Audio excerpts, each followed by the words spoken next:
Yo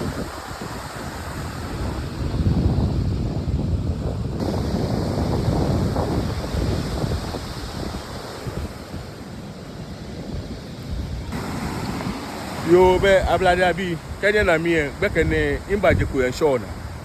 imba me ahun we bi eni kan me ba ni wo ya wa ni na ebo no wa mi ma me fa me ba ole apapa gbotui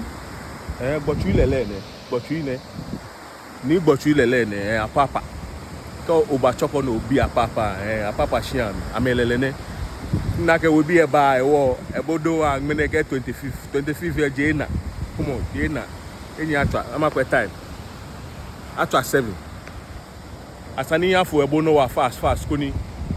wo ya wo ofa na money call kwa mi have time 1 hour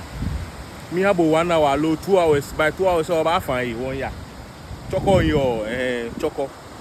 apapa lele wo ma papa lele no woka ya ebo no wa 25 day ten ha wo ofa ni nyeba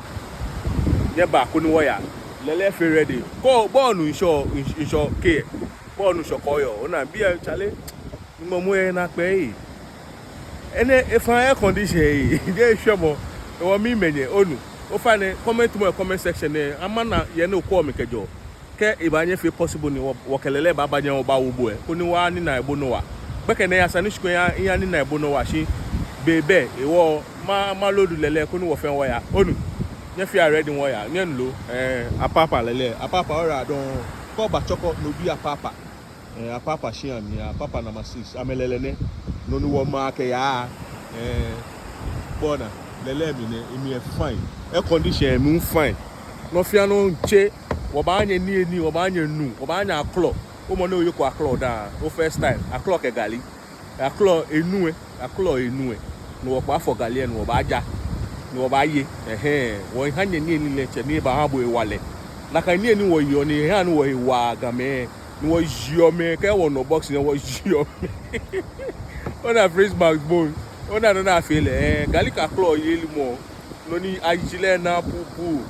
bo nke video baba e wo fa ne amale ye no your location ke bi e ka bluetooth yo crap nke lele baba je mo ba wo onu onye fi ready won ya onu lo ngbe di ni eke ganyo bi o laba wo